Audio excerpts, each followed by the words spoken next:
Most men never realize that the very things they try to hide about aging are exactly what certain women find most attractive. I've been working with couples for over 30 years now, and I want to share something I've observed that might surprise you. While you're worrying about getting older, losing your edge, or becoming invisible to women, there's a whole group of emotionally intelligent women who are specifically drawn to men in their 60s and beyond. Not despite your age, because of it. But here's what makes this interesting.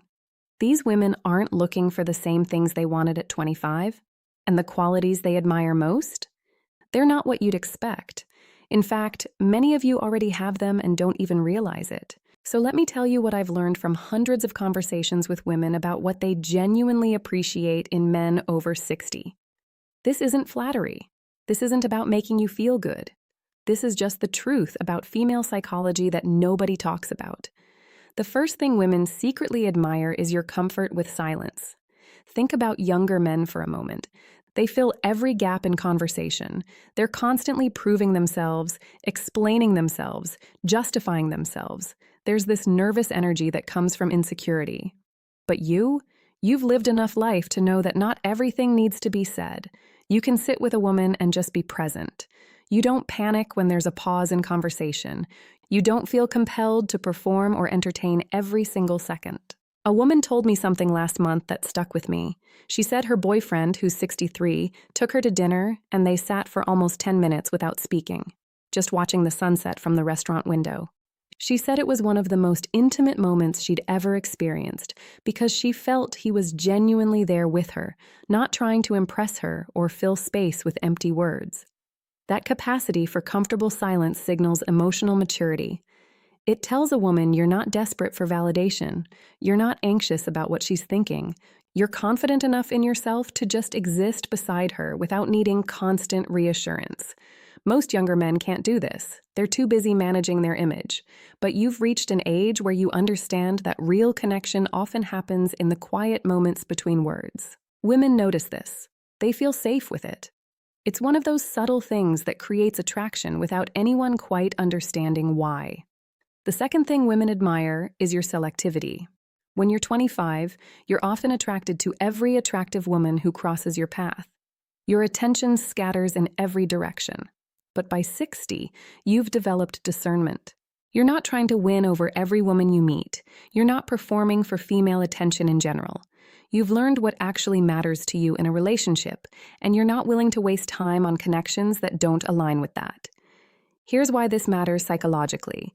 When a woman realizes you've chosen her specifically, not just because she was available, but because something about her genuinely interests you, it means something completely different than it would coming from a younger man.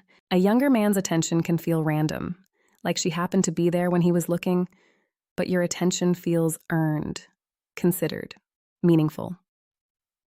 I spoke with a woman recently who's dating a man in his late 60s. She told me that what struck her most was that he didn't chase her. He was interested, yes, but he also seemed perfectly content with his life whether she was in it or not. She said that paradoxically made her want to be part of his world because it felt like an invitation rather than a need. This selectivity also shows up in how you spend your time. You're not trying to be everywhere, know everyone, do everything. You've figured out what brings you genuine satisfaction, and you've built your life around that. Women find this incredibly attractive because it suggests you won't abandon yourself to please her. You have substance, you have preferences, you have boundaries. The third thing is your lack of performance anxiety. I'm not talking about the bedroom, though that's related. I'm talking about life in general. Younger men are constantly performing success, performing confidence, performing masculinity. There's always this underlying question of, am I enough? Am I doing this right? Do I measure up? By 60, most men have stopped performing quite so hard. You've succeeded at some things and failed at others. You've been humbled by life enough times that you're not trying to maintain some perfect image anymore. You can laugh at yourself. You can admit when you don't know something. You can ask for help without feeling like less of a man. This is deeply attractive to emotionally mature women because it signals that you won't expect her to manage your ego. She won't have to constantly reassure you or protect your feelings or pretend you're perfect. One of the most common complaints I hear from women dating younger men is the emotional labor of managing male fragility. Having to phrase everything carefully so his ego doesn't get bruised. Having to build him up constantly because he's so insecure underneath the bravado. But men your age have typically done enough inner work, even if you don't call it that you can handle honest conversation. You can receive feedback without falling apart. You can be wrong about something without it threatening your entire sense of self. This creates so much ease in a relationship. She can relax. She can be honest.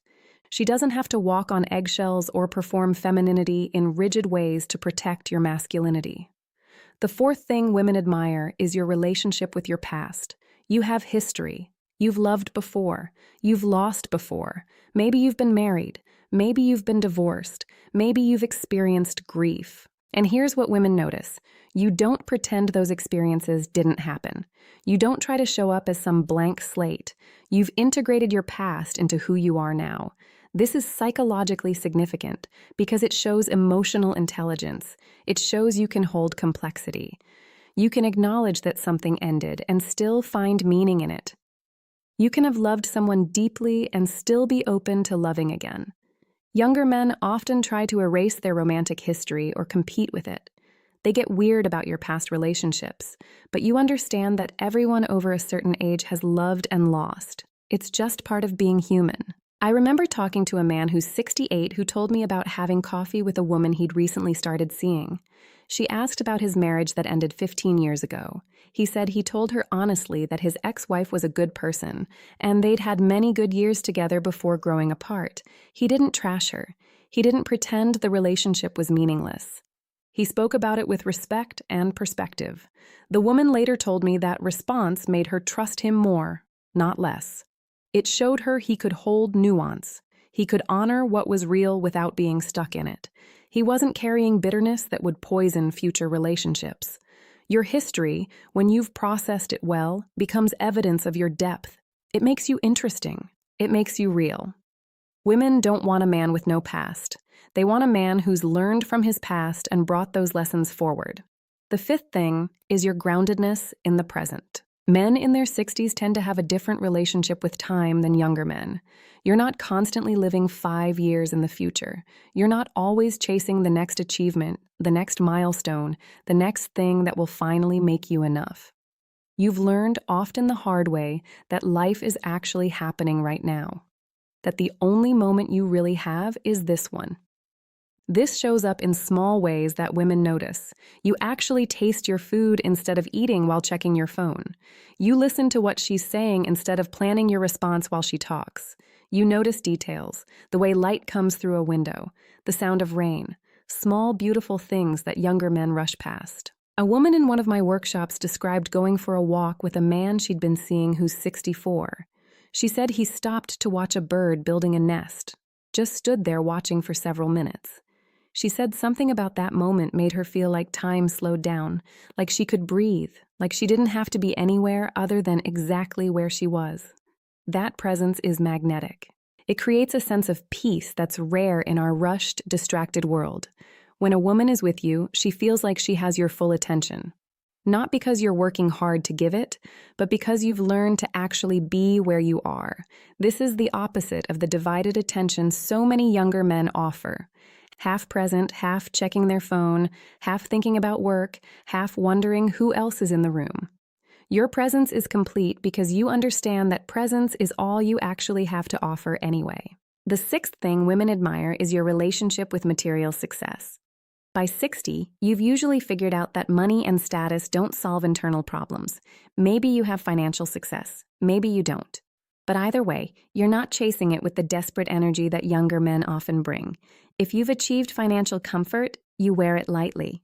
You're not using it to prove your worth or control people. It's just a tool that makes certain things easier. If you haven't achieved great wealth, you've made peace with that too. You've learned that a good life is built on things money can't buy. Connection, health, meaningful work, time in nature, relationships that matter. Women find this incredibly attractive because it signals that you won't use money as a substitute for emotional presence.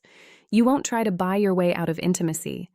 You understand that what she really wants from you can't be purchased. I know a man who drives a modest car and lives in a small house despite having substantial savings. He told me he'd rather spend his money on experiences with people he loves than on things meant to impress strangers. The woman he's with told me that attitude was part of what drew her to him. It showed he had his values straight. He knew what mattered.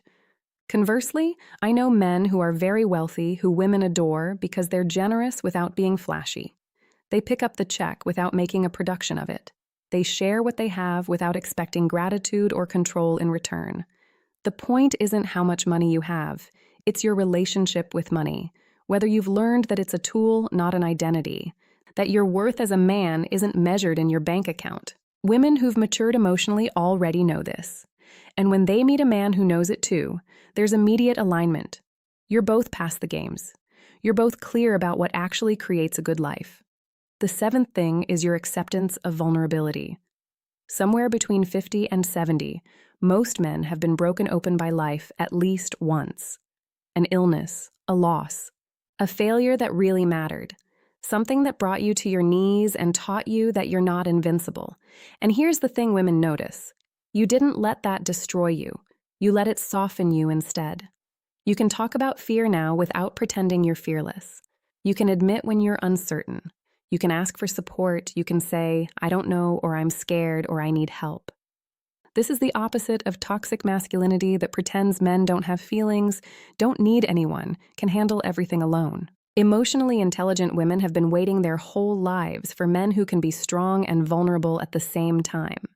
Who understand that real strength includes the capacity to be honest about your humanity. I worked with a couple where the man, who's 66, told his partner that he was anxious about a health issue he was dealing with. He didn't dramatize it, but he also didn't hide it. He just said, I'm worried about this, and I wanted you to know. She told me later that moment deepened her trust in him more than any grand gesture could have. It showed her he wouldn't hide important things to protect his image. He trusted her enough to be real with her. That vulnerability creates real intimacy. Not the fake intimacy of perfect romance, but the deep intimacy of two people who can be fully human with each other. You've learned that you don't have to have all the answers. You don't have to fix everything. You don't have to be unshakable. You can be a real person who sometimes struggles, sometimes fails, sometimes needs comfort. And women who are looking for real partnership find that incredibly attractive because it means there's room for them to be human too. They don't have to be perfect either. You're both just people doing your best, supporting each other through the complexity of being alive. Now, I want to bring all this together because understanding what women admire is only useful if you know what to do with that understanding. Here's what I've learned matters most. You can't fake any of these qualities. You can't perform groundedness or manufacture vulnerability or pretend your way into comfort with silence. These are things that genuinely develop through living, through paying attention to your own growth, through doing the inner work of becoming a man you respect. The good news is you've already lived the life that creates these qualities. They're already in you. You just might not have recognized them as attractive because we're fed such a narrow definition of what makes a man appealing. We're told it's youth and physical perfection and wealth and power, and sure, those things matter to some people. But emotionally mature women are looking for something entirely different. They're looking for a man who knows himself, who can be present, who's done his work and continues doing it, who can hold space for real intimacy instead of performing some scripted version of romance. You have decades of experience that younger men simply haven't accumulated yet. You've learned lessons that can't be taught, only lived. You've developed perspective that only comes from seeing enough of life to understand its patterns. Don't hide that. Don't apologize for your age or try to seem younger than you are. The right woman isn't looking for a younger man. She's looking for exactly what you have to offer. One thing I want you to really hear is this. Your value in relationship isn't about what you can do for a woman or what you can provide or how well you can perform. It's about who you've become through living. The qualities I've described today, they're not strategies or techniques. They're the natural result of growing into mature masculinity, of learning what matters and releasing what doesn't. If you recognize yourself in some of these qualities, trust them. Let them show. Stop second-guessing whether you're enough. And if you don't quite recognize yourself yet in some of these qualities, that's information. That's an invitation to keep growing, to keep paying attention to your own development, to keep choosing honesty over performance, presence over distraction, depth over surface charm. The beautiful thing about being over 60 is you have nothing left to prove. You're not building a resume anymore. You're just living your life as fully and honestly as you can. That's what women admire most of all. A man who's comfortable in his own skin, who's made peace with his humanity, who shows up as himself without apology. You don't need to be perfect. You don't need to have it all figured out. You just need to be genuine, to keep learning, to stay open, to treat women and yourself with respect and kindness. The right woman will see all of this. She'll recognize the value of what you bring. She won't need you to be anything other than who you already are. And when you meet her, you won't have to convince her of your worth. She'll already know, because she's looking for exactly what you've spent a lifetime becoming. If this resonated with you, if you're starting to see yourself and your value differently, I'd love for you to subscribe. I make videos like this because I believe men your age deserve to understand just how much you have to offer. You're not past your prime. You're just coming into a different kind of power. The kind that actually matters for real relationship. I'll see you in the next one.